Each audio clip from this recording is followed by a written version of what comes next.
Hello, good afternoon, everyone, all attendees. I hope you can hear me well. Please let me know if you can hear me. You can send me a chat, tell me if you can hear me well. We will start our webinar now, as it's already 3 p.m. Sharp. So I would like to welcome everyone. Good afternoon. Welcome to Cubin and Enrich in Brazil webinar.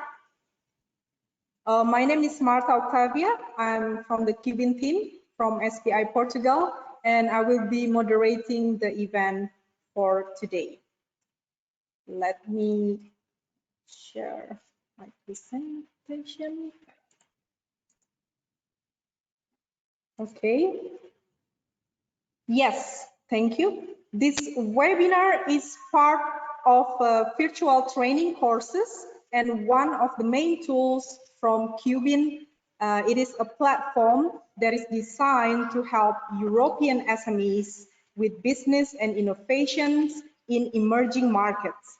Cubin was set up by a consortium of experts in the fields of cultural differences with the involvement of SME support and innovation agencies. These project partners of Cubin are hosted in sites and SPI. Cubin is fully financed by the European Commission. Before we start, there are some housekeeping rules that I would like to inform everyone. So first of all, this webinar is recorded, and then the questions and discussions are welcome after the presentations of our speakers today, and you can send us your questions through the chat box. And during the discussion session, if there is any question that is unclear, as an organizer, we will unmute you or the person who asked the question to explain about the questions. And after the webinar finishes, you will receive a short survey for this webinar. We appreciate for your feedback to our survey, and also the presentations and recording of today's webinar will be sent to the participants, as well as will be made available in the Cubin website. Okay, I would like to introduce you with Cubin. So Cubin stands for Cultural Understanding for Business Expansion and Innovation. The aim of Cubin platform is to give you the tools you need to prepare yourself and your business for operating in an unfamiliar business environment. The platform focuses on selection of emerging economies, which have been defined as within the scope of the project, including Latin America, the region that we will discuss in today's webinar.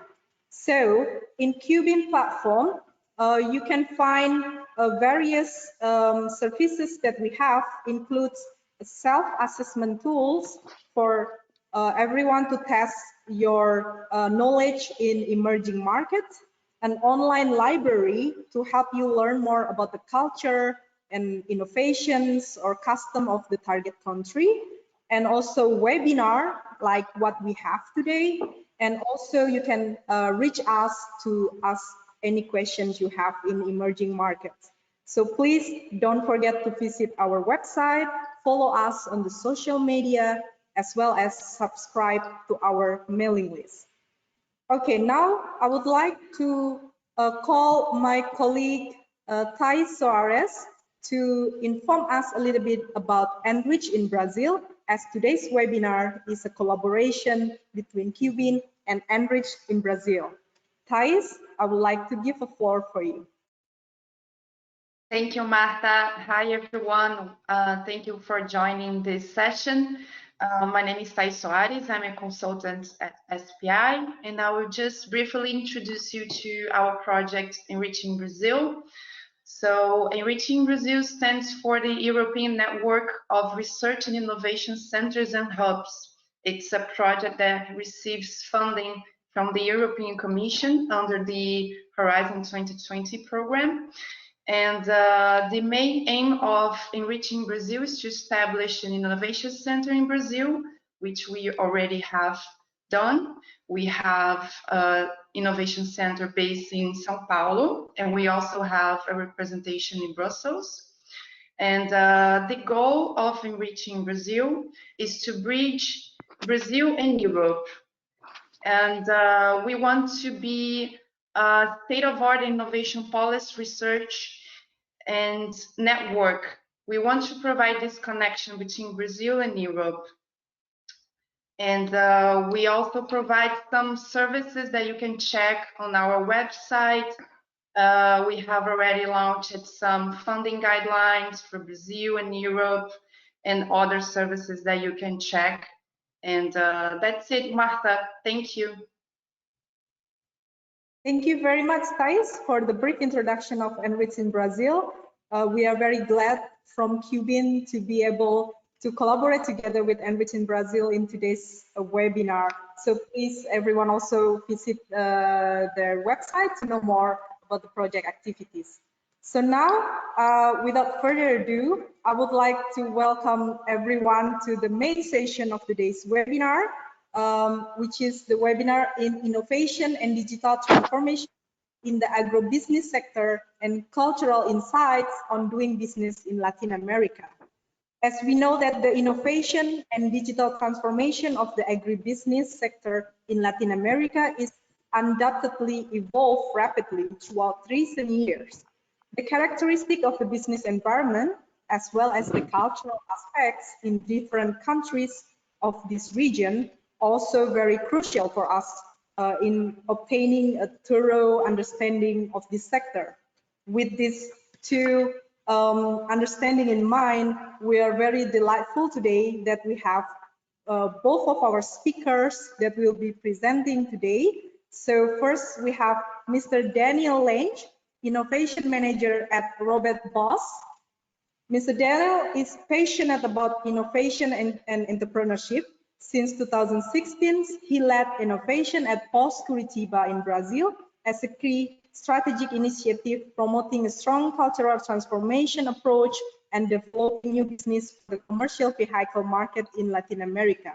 During the last years, Daniel and his team lived an intense journey which included new cooperation approach and hundreds of user interviews to learn about the reality of agriculture in Latin America, finding relevant pains to be addressed through innovations. Our second speaker today is Mr. Christian Billy, Associate Partner of Hofstad's Insight.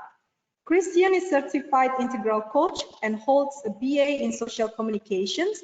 He specialized in understanding patterns of human motivation, decoding cultural narrative, and examining how this might affect individuals, organizations, brands, and society at large. Having lived in 4 countries, Mexico, Brazil, Switzerland, and the US, and traveled extensively across 4 continents, he applies his diverse background and life experience to help people expand their capacity for renewal and growth in our increasingly complex and dynamic world. So, ladies and gentlemen, without further ado, first we will listen to Mr. Christian's presentation about the cultural aspects of doing business in Latin America, which will be followed by the agribusiness innovation in Latin America from Mr. Daniel Lange. And after that, we will have time for a discussion. Please, during the presentation, if you have any question, please send to us your question in the chat box. So without further ado, I would like to give the floor to Mr. Christian, and the floor is yours.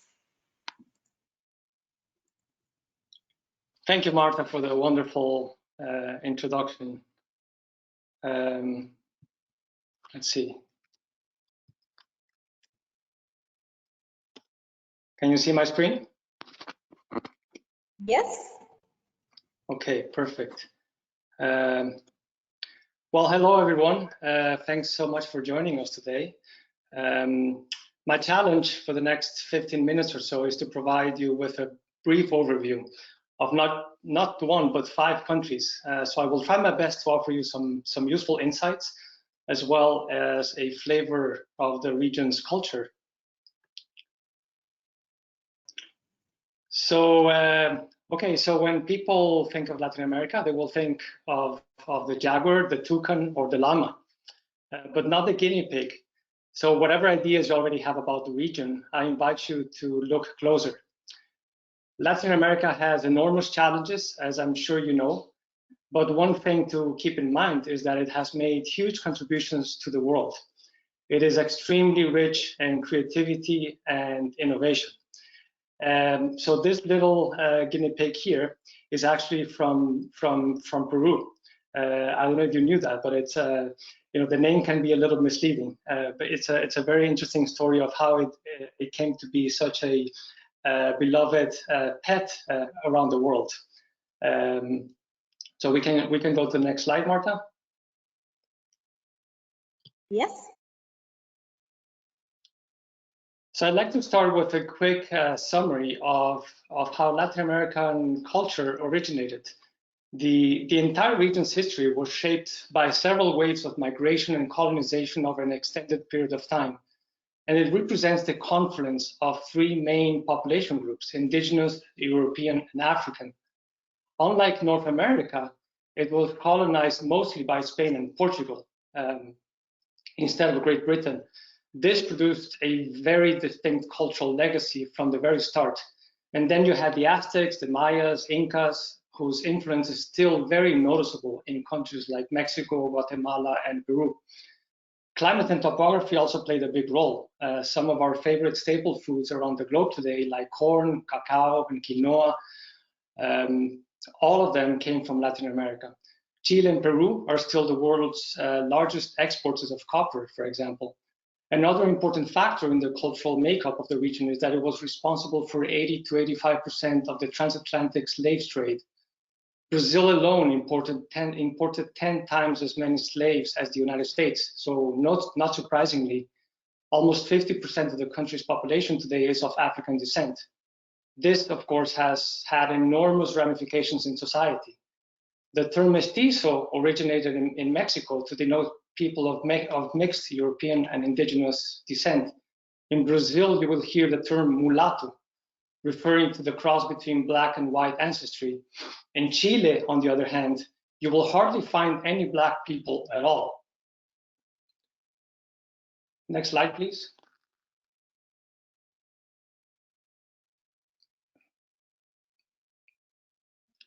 So Latin American culture operates under a value system that we at HOF today like to call a pyramid model. There is an understanding that few people are at the top, some are in the middle, and many are at the bottom. And it is generally accepted that this is how things work. So what are some of the implications of this? The first one is that society tends to have a collectivistic orientation. Surely, people expect to have certain freedoms, but it is more important to preserve the harmony and not disturb the social order. To some, it may be even the cosmic or the divine order. Feeling useful to others and taking responsibility for fellow members of the group or community takes precedence over seeking notoriety for oneself. Now, this doesn't mean that you don't have individual leaders, but it means that the leader is at the top, and it is the role of everyone else to follow the directions coming from the top. Questioning authority does happen. We've seen plenty of street protests in Mexico, Brazil, and Chile, but protesting will normally happen in the safety of a group, and the bigger the group, the better. Arguably, the most important thing for Latin Americans is to feel that they belong. Therefore, what you do tends to matter less than who you do it with. So this is really important, like who you're collaborating, who you're working with is really important. Relationships at work tend to operate under the same framework, which is why showing loyalty to your boss becomes very important. In general, employees will focus on holding on to their position instead of climbing up the ladder, because the fear of stumbling down is stronger than the desire to show initiative. Now, that said, attaining status is important, and it is perfectly okay to seek more power and prestige. This is particularly the case in Mexico and Colombia, where personal success is highly valued. On the other hand, being too direct or confrontational or even aggressive may be perceived as a threat to the order and stability of the pyramid. So one has to learn how to dance. Next slide.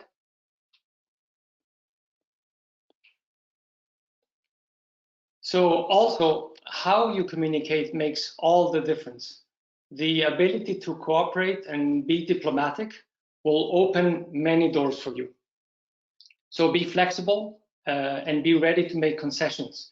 Importantly, Latin America in general tends to be characterized by a high context communication. So part of what this means is that there are a lot of unspoken rules, implicit assumptions, and hidden meanings. When someone says yes, it could mean no. And no is a word that tends to be avoided. Tomorrow may mean tomorrow or someday in the near future. So my best advice is this: don't expect everything to make perfect sense, because it won't. And my tip for today is learn to use diminutives. And this applies to both Spanish and Portuguese. It is a common way that people use to soften the tone and to be friendly. I'm sure you've heard, even with names, with people's names, it's very common to use diminutives like Ronaldinho, Lupita in Mexico is very common. So this is something that if you can just learn a few words using diminutives, people will appreciate that. So next slide, Marta. We can actually skip. Let's see. We can skip this one. We can skip this one too. Okay. So something that might jump at you immediately when you see Brazil on a map is just how big it is compared to all of its neighboring countries. While the 5 countries we're discussing today represent about 75% of the region's GDP, Brazil alone represents about 30% of the total. This brings me to an important point: Brazilians' sense of uniqueness, not only because of geographic, demographic, and economic dominance, but also for speaking a different language than everyone else. So I remember when I worked for multinational companies and I needed to implement marketing campaigns throughout the region, the one thing I would always hear from my colleagues in Brazil and my compatriots was that doesn't work here because we are different. But perhaps one of the things that truly makes Brazilians stand out is their sense of hope and optimism, as often expressed in popular refrains such as Brazil is the country of the future, or God is Brazilian, or the famous jeitinho brasileiro. In other words, we can figure it out on our own. In contrast, you have Chile, which takes a much more humble and modest approach. Chile's population is smaller and its soil is more arid. However, it has managed to build a higher standard of living for its people. For decades, it was recognized as the most stable country in the region, only to show some cracks in its system recently. One could proudly say that if Brazilians are the optimists of South America, Chileans are the most dependable, yet equally resourceful. So if Brazil is to be celebrated for its uniqueness and Chile for its steadiness, how about the other 3? So let's look at 4 cultural dimensions, and perhaps you can come up with your own observations afterwards. Next slide, Marta.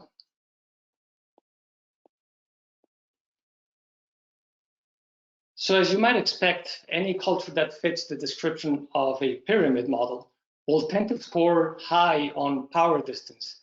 And this is true for the 5 countries in question, with Mexico being the most hierarchical, as you can see on the graph.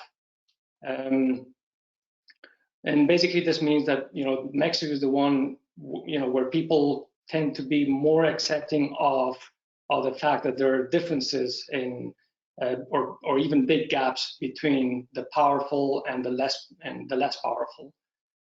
So make sure, something you need to make sure is to know who the decision makers are.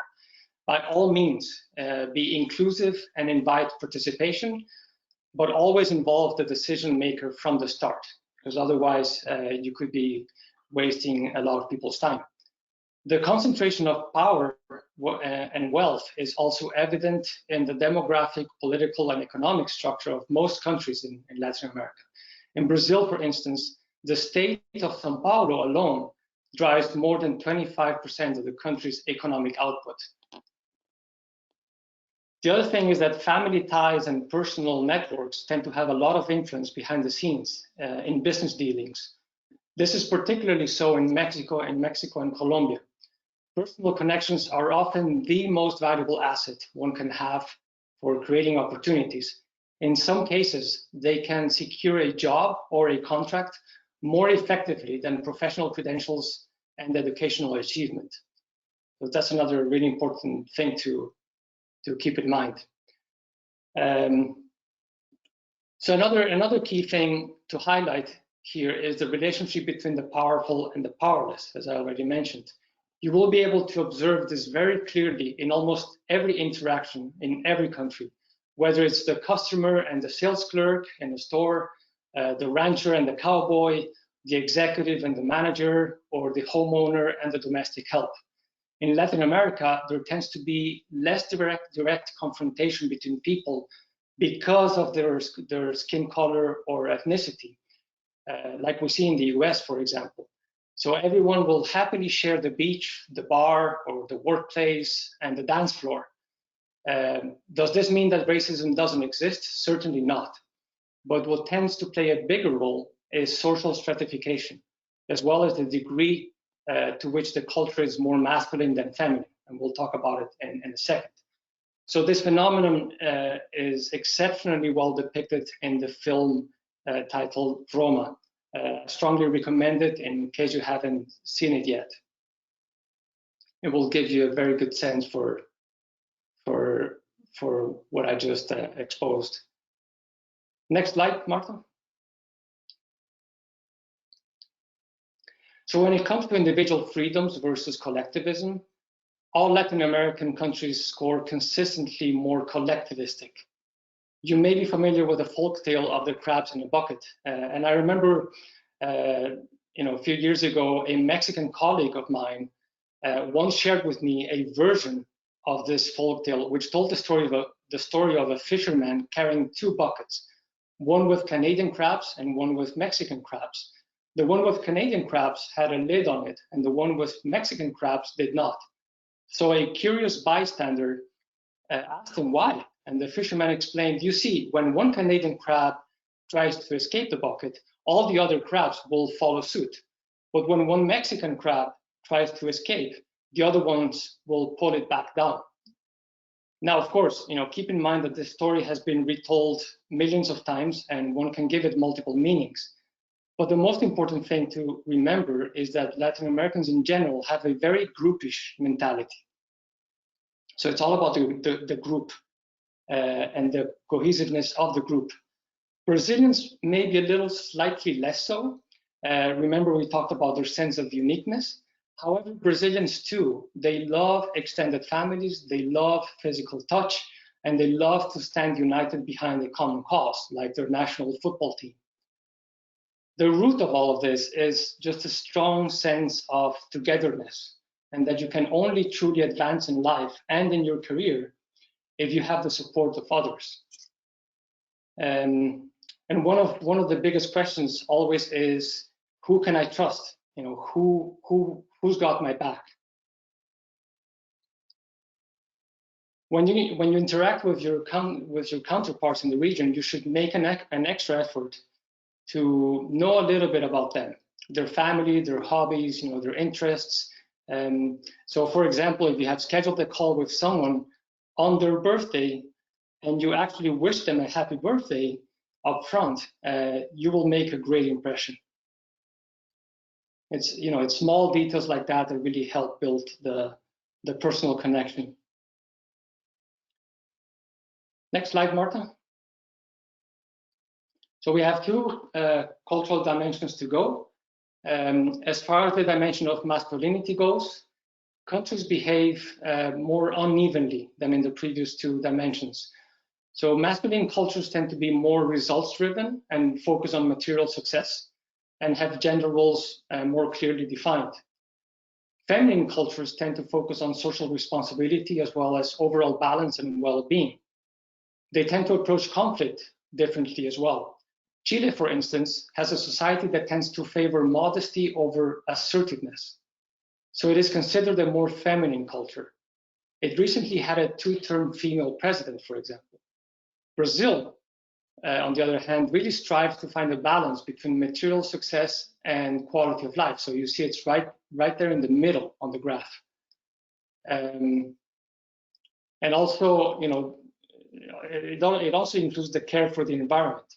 So perhaps the greatest symbol of this tension is its relationship with the Amazon rainforest.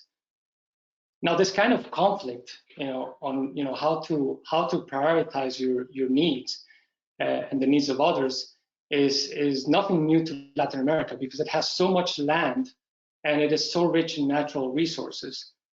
So it's always trying to strike a delicate balance. But in terms of conflict, it's really interesting, because conflict is practically what defines the identity of countries like Mexico, Colombia, and Venezuela. If you were Mexico, for example, and endured the historical double whammy of having a fearsome warrior culture like the Aztecs being decimated, and then later on in history losing half of your territory to the United States, you would probably be extremely vigilant about others wanting to take advantage of you.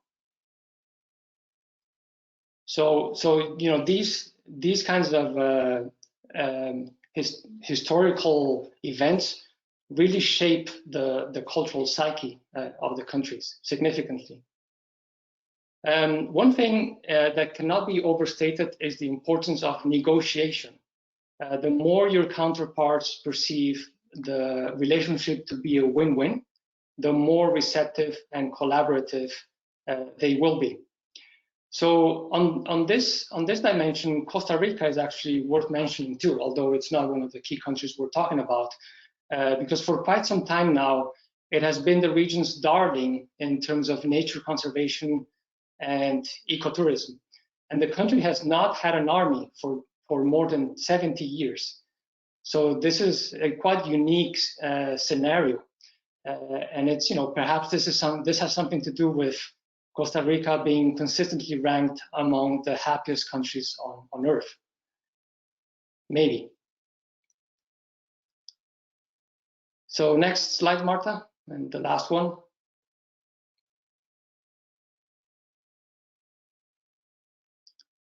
So uncertainty avoidance is the dimension that expresses the degree to which people try to feel in control of their future, even if it cannot be controlled.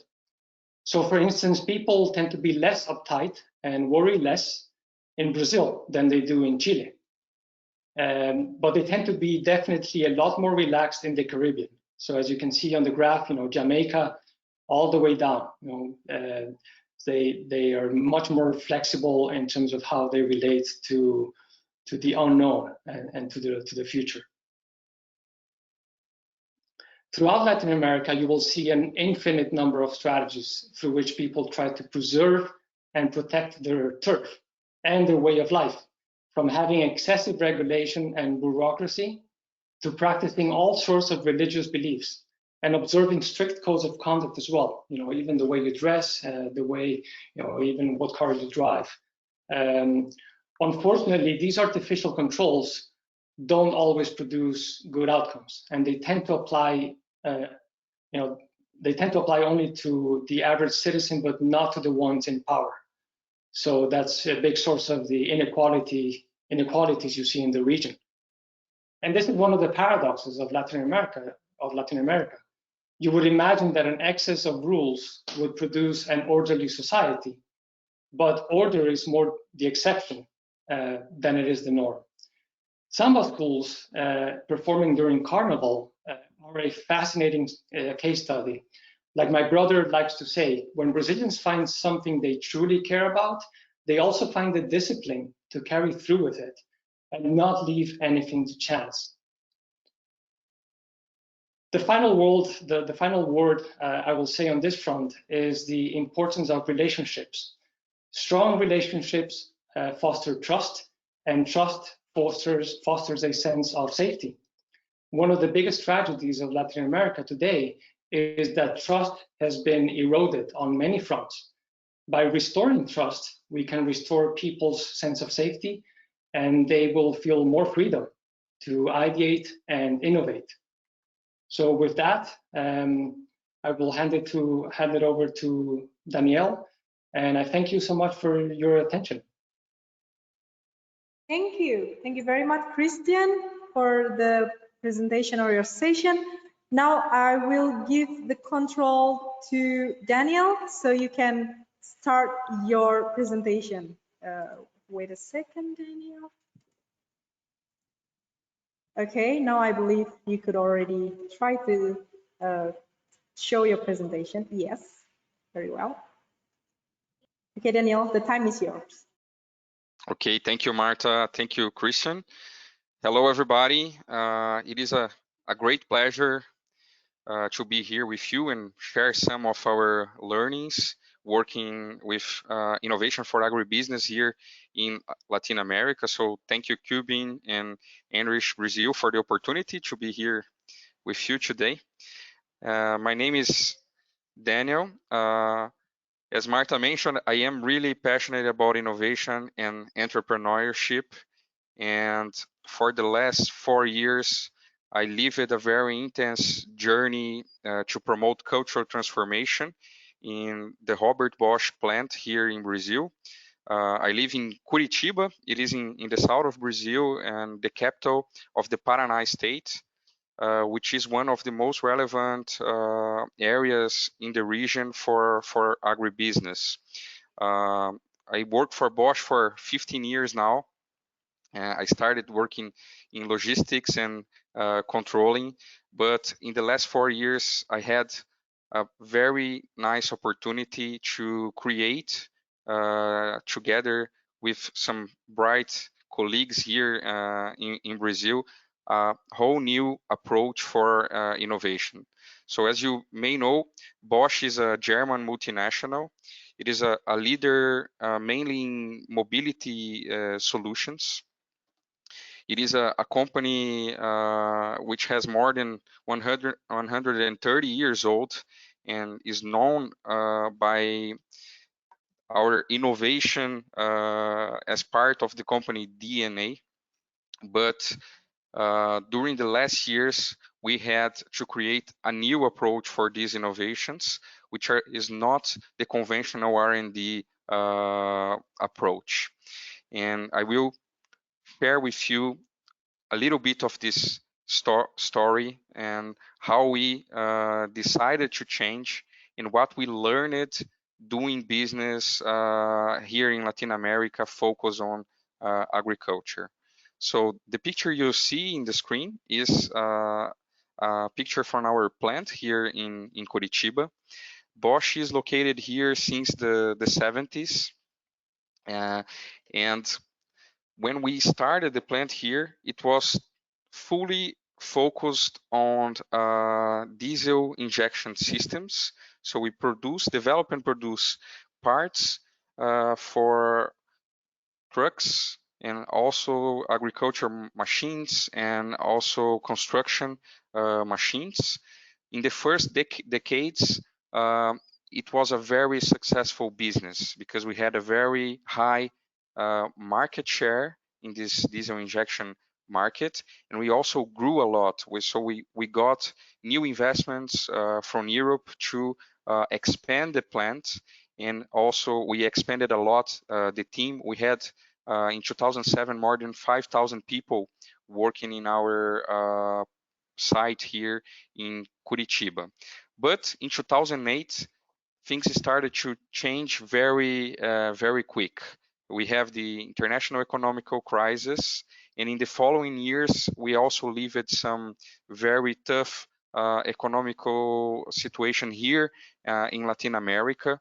So we had to really fight to survive. So the first instinct was to focus on efficiency, improve process, reduce costs, and adapt to a new reality with lower production volumes.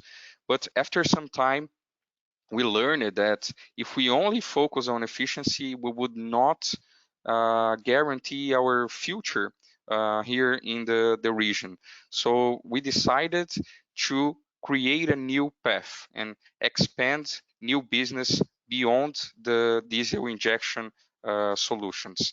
And the way we chose to do it was a very new one, a new strategy with high levels of autonomy and cooperation among all the employees. So people from different areas with different backgrounds inside Bosch were invited to build a new approach and to develop new business beyond diesel. We also revised our strategy. In the first moment, we decided to go for mobility solutions, so beyond diesel, and then we learned that it would be a good focus to work with agribusiness. And then when we started this innovation initiative, our main focus was in agriculture. So why agribusiness? According to FAO, the world population will be very close to 10 billion people by 2050. And as people are also improving the quality of the food they are consuming, we will have to produce 70% more food. So it is a huge challenge for the whole humankind. And also, according to FAO, it is very clear that this increase on food production has to come from productivity. There is no way that we are going to achieve it expanding areas or using other kinds of solutions. It is really about innovation, about technology. And we also learned that it was a huge advantage to be here in the center of Latin America, in Brazil. And we really believe that Latin America is the right place to go when we are talking about innovation in agribusiness. And why is it? Why Latin America? I think it is very clear that we are very rich in natural resources. And here we can talk about solar energy, which is very strong benefit for agriculture, and also the water resources available. We have a favorable condition, different from what we find in any other different region in the globe. So it is also a strong advantage.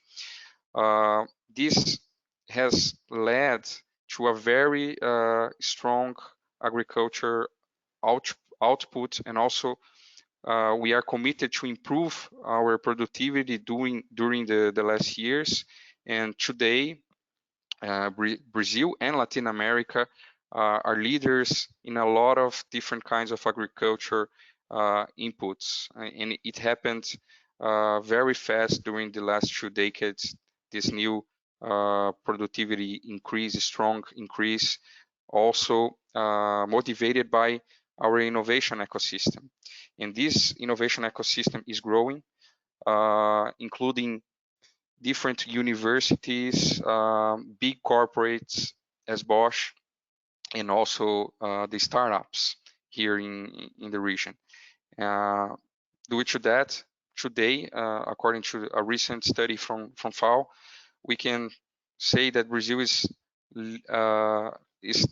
producing 1/4 of the global export agricultures and also fishery products. So it is clear that Latin America has a central role when we are talking about agribusiness and this challenge to produce more food for the growing population. And that's why we decided to go focusing on agriculture for our strategy to develop new business. And how we did it. So the first thing was really to promote cultural transformation inside the company. And this was done focusing on people. So we invited people to be part of this process. And it is interesting that many of the aspects Christian highlighted about Latin America culture, we observe in our experience here. So it was really important to create a clear purpose or a why behind the changes we were promoting. And we did it. So we explained it to everybody why we need to innovate, how is it relevant for our to secure our future here in the region. And then we also promoted a lot of cooperation inside the company. So we bring people together to work in these innovation projects, and also we took them to the field.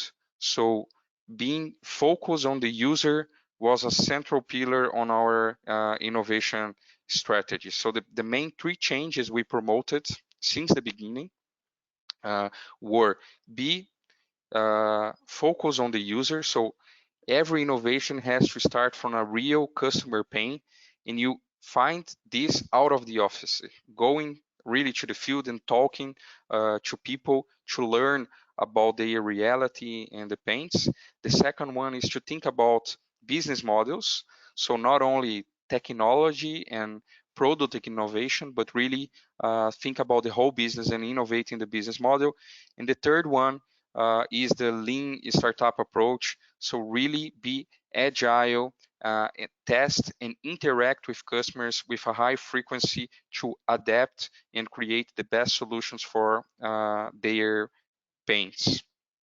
And based on this, we evolved to an intra startup model. So now we have an acceleration program for new business ideas, where every associate can come up with ideas.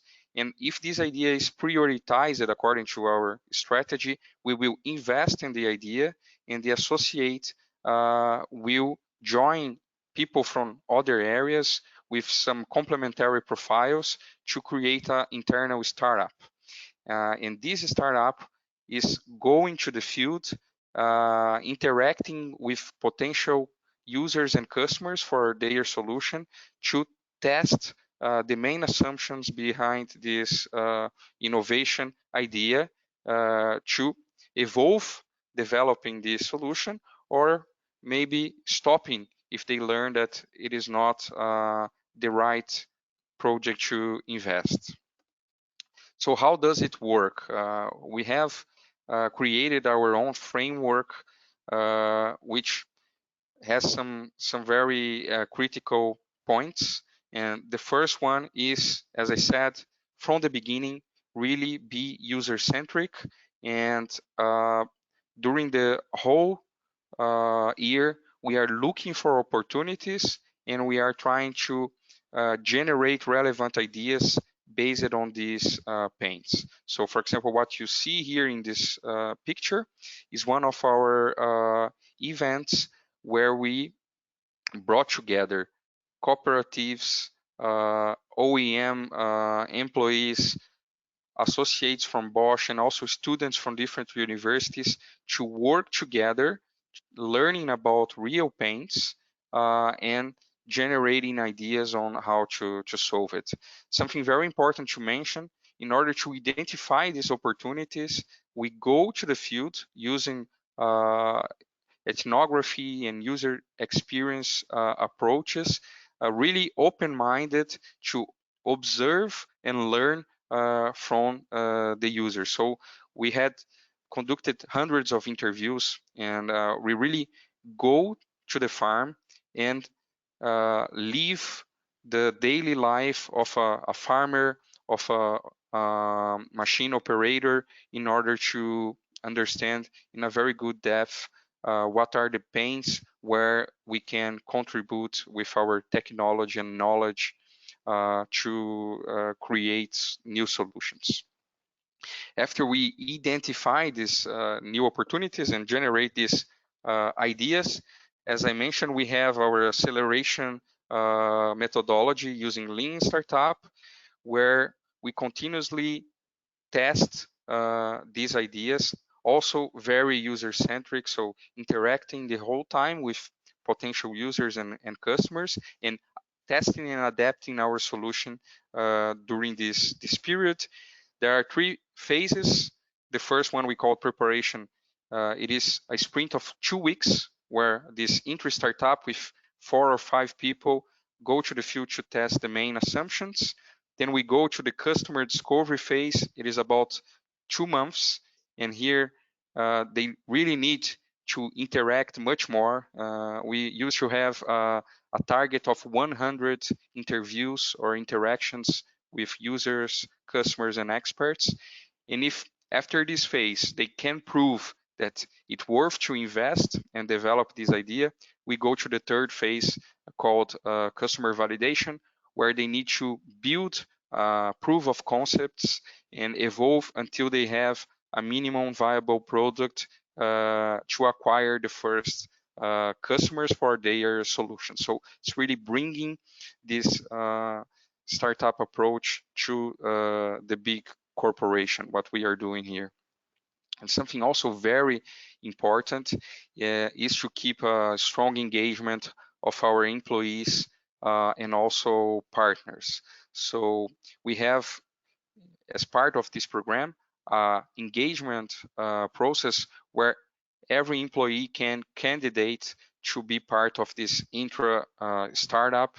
And as I said, we are very concerned about creating a high purpose behind what we are doing and keep people motivated to come and work in these innovation projects. And we also do it for partners. So it is very clear that for the kind of innovations we are developing here in Latin America, it is very important to cooperate, not only with users and customers, but also with other companies, startups, and universities. And that's what we are doing. So we are even creating mixed teams, including people from Bosch and external partners to go through this acceleration process, as I mentioned.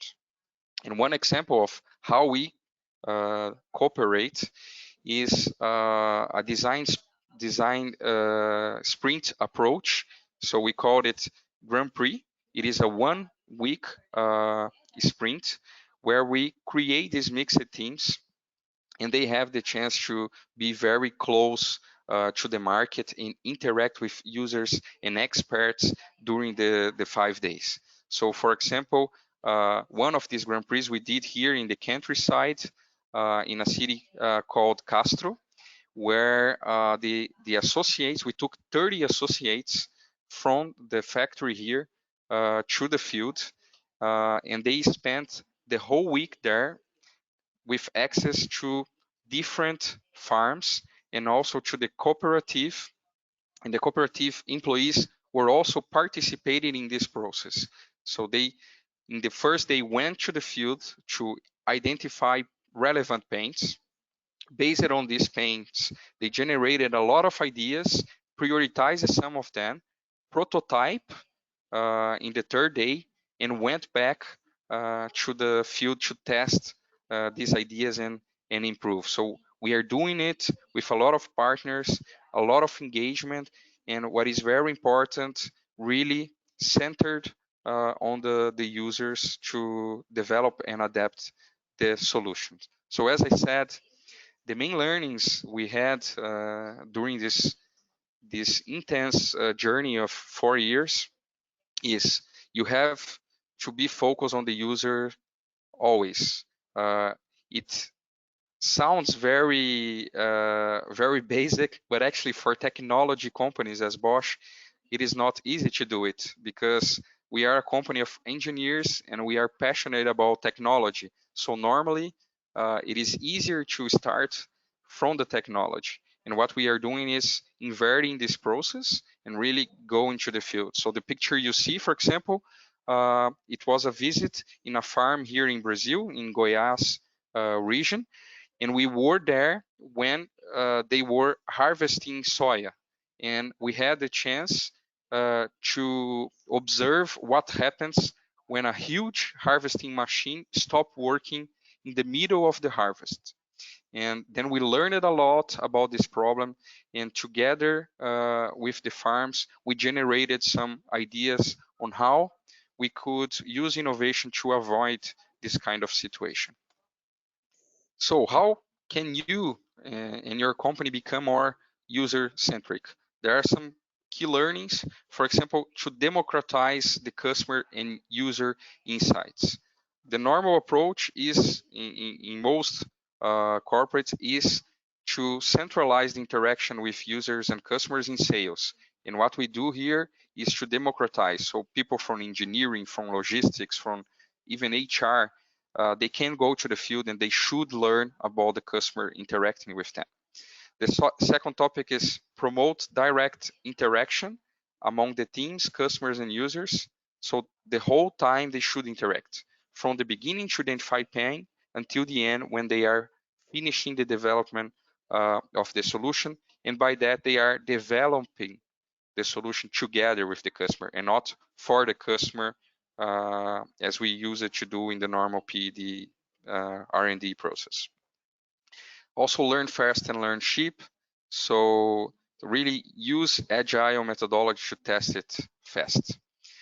And for sure, in Latin America, innovation is about people. So it's important to make people understand the why behind what you were doing and keep them then very engaged and motivated so you can get good results out of it. And for sure, cooperation is a must-have. So you are not doing it by your own. It is not coming from a solitary genius, but the innovation comes from cooperation, from interaction, and it is what have been working for us and also for many different companies here in the region, in Brazil, Chile, Argentina, and Paraguay, where we have tested this innovative approach. Thank you. So I'm open for questions, and you can also connect with us in LinkedIn to learn more about what we are doing here. Very well. Thank you very much, Daniel, for your presentation. It is very interesting indeed. I believe we learned a lot of insights from your presentation just now. And then now we open the floor for discussion. If anyone wants to ask anything, please send us your questions on the chat box. In the meantime, I already have some questions because remember for all the participants during their registration, we asked if there is any particular questions you would like to ask, so we can also address it now while waiting for the others questions. So first, maybe I would like to address for Daniel. This is questions from one of our registrations, Mr. Rory Donnelly from the European Association of Remote Sensing Companies in Belgium. The question is, how ready is the Latin America agricultural sector to take up precision farming? What are the key elements holding back uptake? This is the question that maybe you can address a little bit in this time. Otherwise, we are also still waiting for other questions. Please feel free to send us questions. Okay. Daniel? Yeah.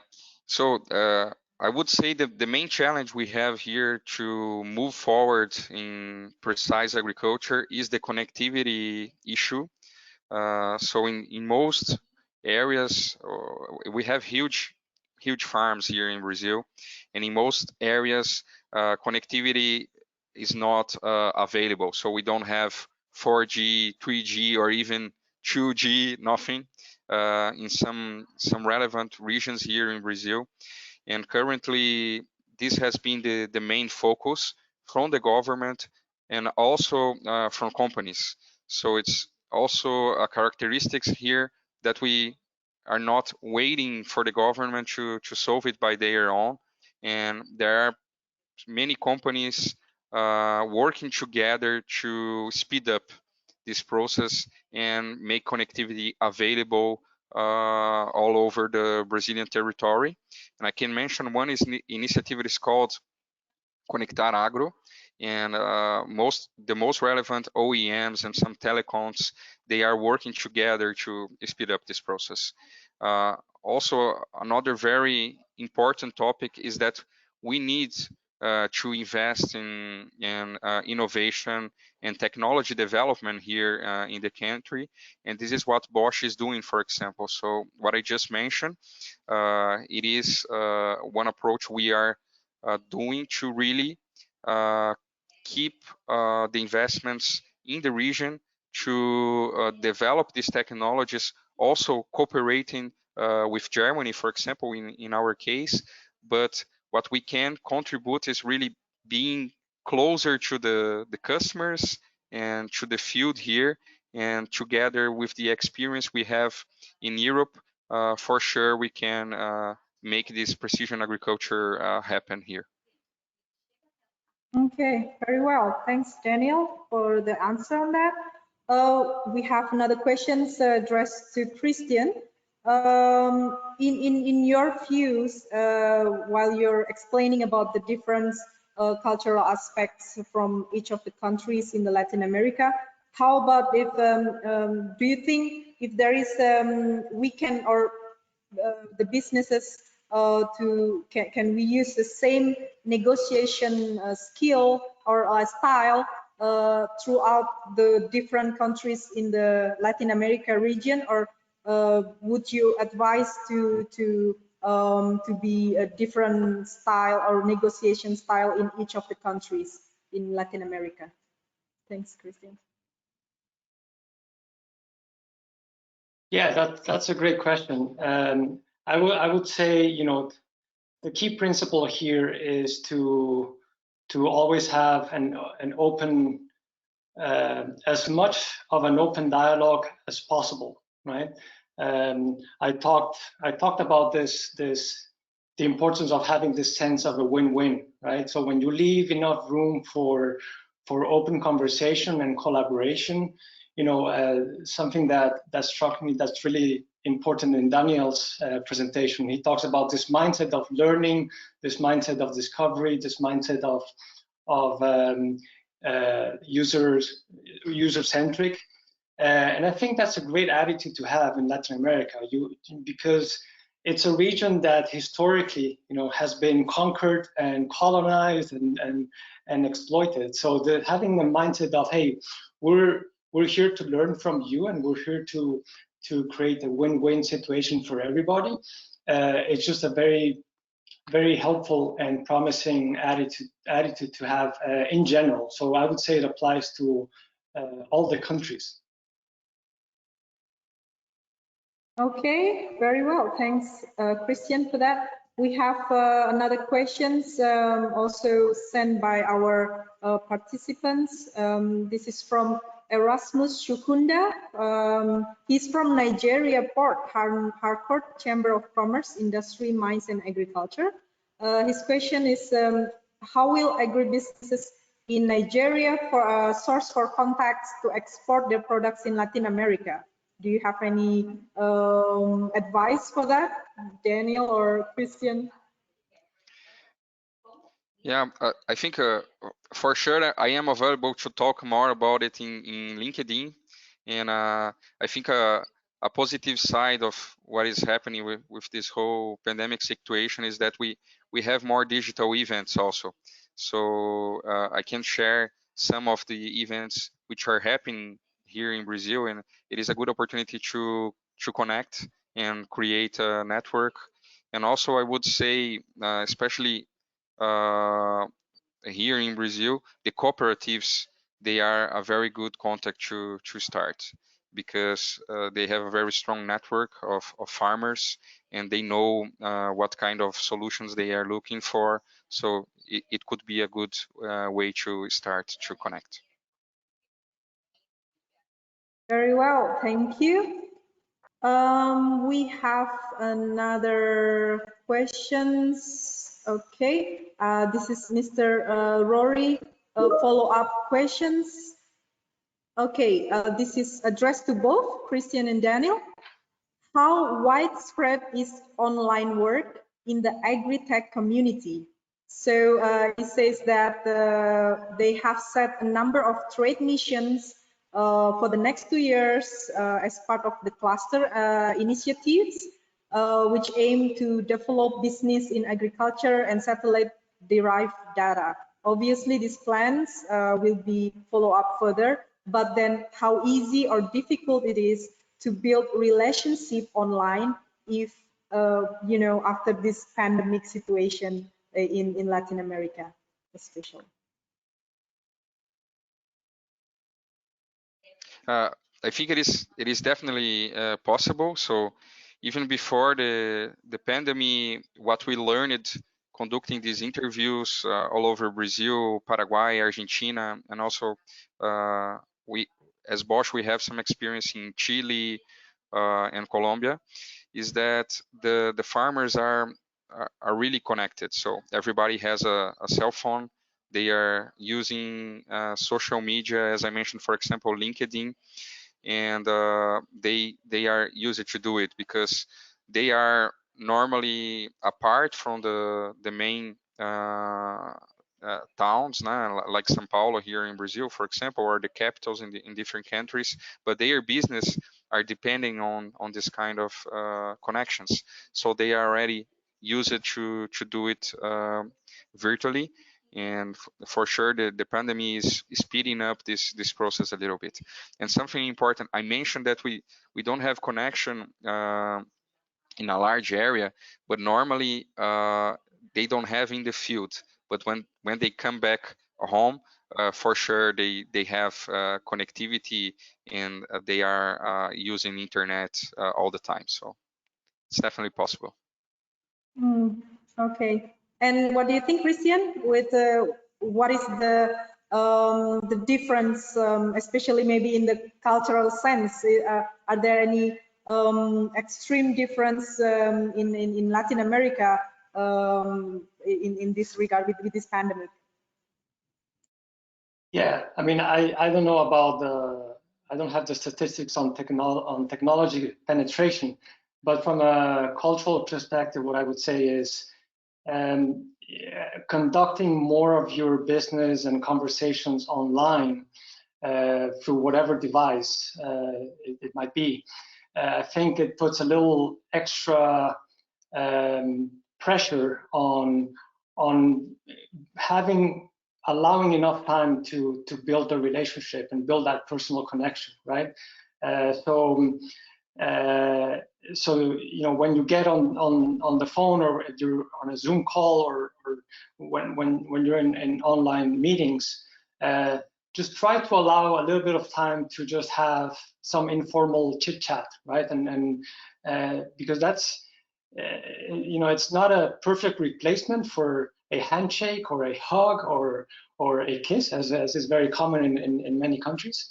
But at least you're showing a willingness to know people as people and not just as professional partners. So yeah, I would just keep that in mind. I think it's important. Nice. Maybe I can also add what we experience in the physical situation. Normally, when we go to a farm, for example, we travel more than 1,000 kilometers to get there, and it's not easy to get there. But the farmers are very welcoming here. So normally they are very proud of what they are doing there, and they want you to feel really welcome. So they invite us to eat some cake. Normally they introduce their family, so it is really something warm. And I agree with Christian. I would say it's impossible to fully replace this physical interaction, but there are some ways to at least do some of it in a virtual session. And for sure, I would recommend that. It's very important from our side. Yeah, do the virtual cake, a virtual cake, or a Yeah. virtual cafezinho. Or a coffee. Right. That would be very nice. All right. Okay. So I think that's all. Yes, we've covered all the questions addressed to both of you, and also we are pretty much in time with the time as well. I thank you very much for all participants for the questions, and also it has been very useful and insightful information for all of us. And I would like to remind again that this recording, the presentation will be made available in Cubin website, and we will also send on your email.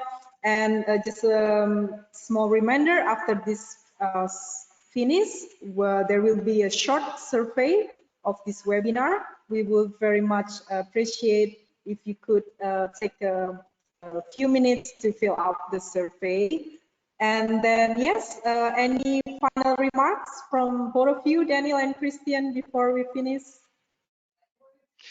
From my side, thank you very much for the opportunity, and I invite everybody to keep in touch through LinkedIn. So if you have additional questions and want to learn more, please follow the Curitiba Connectory, which is our hub for open innovation here in Latin America, and also myself.